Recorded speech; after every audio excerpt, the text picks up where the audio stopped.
Okay.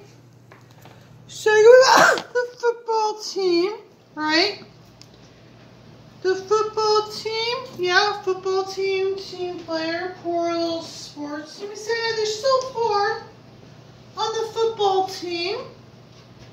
Okay, so you're still going to football. They're still poor who have football. Said poor kids like football. Okay, baseball cards, football cards. They spent billions of dollars on football cards because they said they're still poor, but they like football. Okay? So your right gangland, when you go around football, they're out to get you. It's your wrestling team. So you wrote a book where the right gangland out to have you thrown in prison because you had their abuse.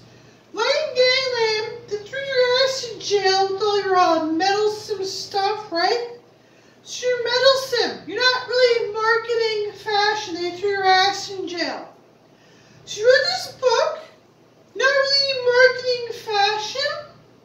This is you got police. They wrecked Stanley Steamer. So you're like going about all kinds of stuff, and your ass is in prison because you're looking to try to get prison to be a rich, wealthy kid who tried to defend yourself from some drug-induced assault. Shopkeeper tried to defend himself for somebody trying to smear him in public in books. Shot him in self-defense after you assaulted him. Writing smear campaign books. Gay rights activist. Shopkeeper is thrown in prison for trying to defend himself for trying to do business with somebody moves him. Smear him with Mark Ruffalo and friends. Smear him in Hollywood. Now looking to frame him and throw his ass in prison. Wreck his place like Stanley Steamer. Yeah. Bunch of crap in America out to destroy you at DuPont. Okay.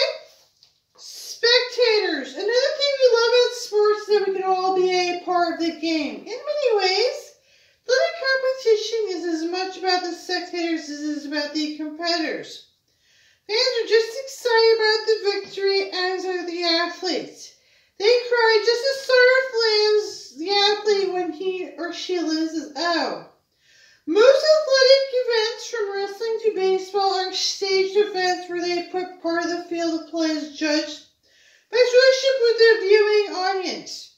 This is even more intense today than when many sports are televised and the audience outside the arena many times larger than the audience inside.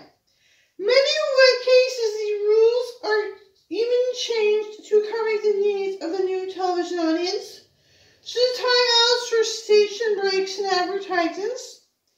Perhaps all began with David and Goliath, where two people were chosen to represent everyone in the field of battle. However, it started this feeling that the athletes on the mat represent everyone present and are very strong. In a sense, there are no spectators. Each person is participating physically or emotionally in the play of the game.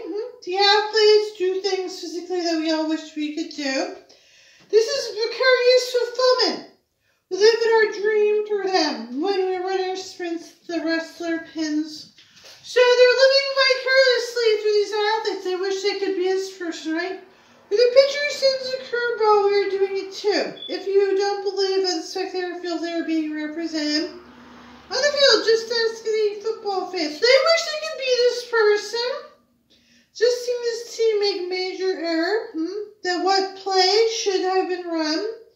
You'll see how real armchair strategists at work. So you want to be this person. That's where you go on about it. Then you want this money income. So they have baseball cards.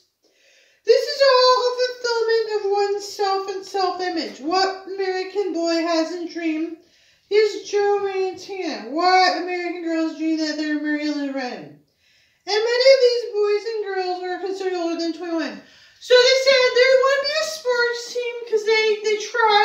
They watch because they want to be a sports team. So they like this subject. Competitive spirit. Americans are competitive by nature and I love it. It's been said that ours as a people with diverse national cultural backgrounds provide the Darwinian theory of survival of the fittest. Okay, so they said they're like trying to survive like sports, they really die. bonding. Athletic events bond us together. Huh? Yeah, I heard this stuff, huh?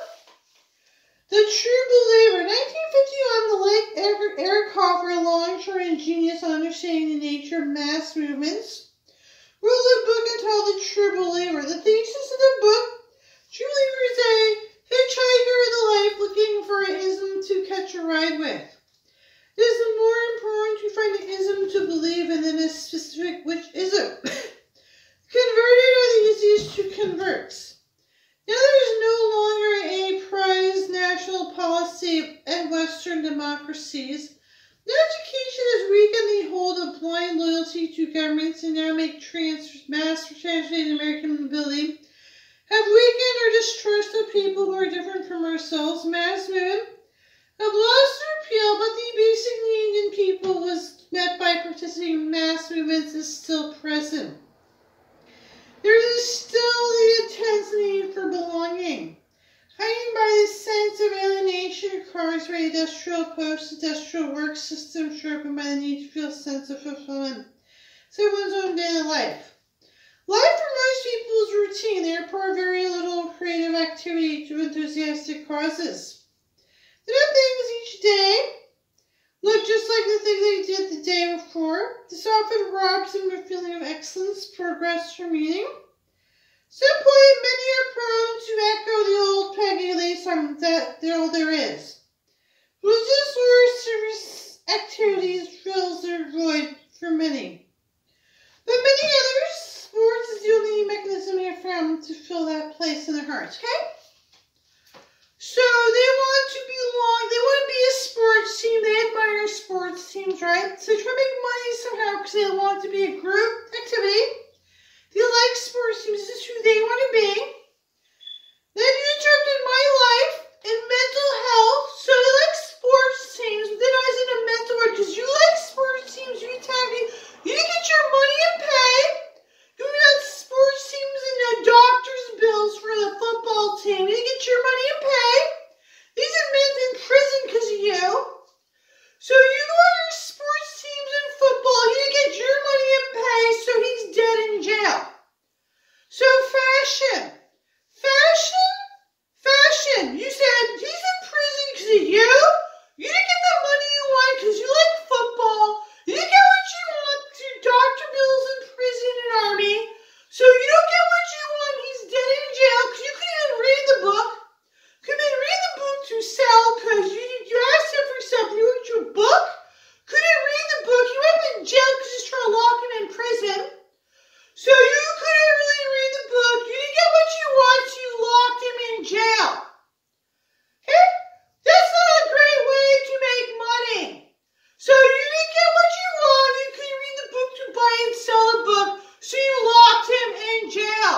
You had to get him and lock him in jail because you couldn't just read the book. You wrote your book, but you couldn't really read it, so you had to get him and lock him in prison. You locked him in jail because you get your money and your pay because you could just read the book, so you locked him in prison. Mike Smith is dead on Challenger. He didn't get what he wanted.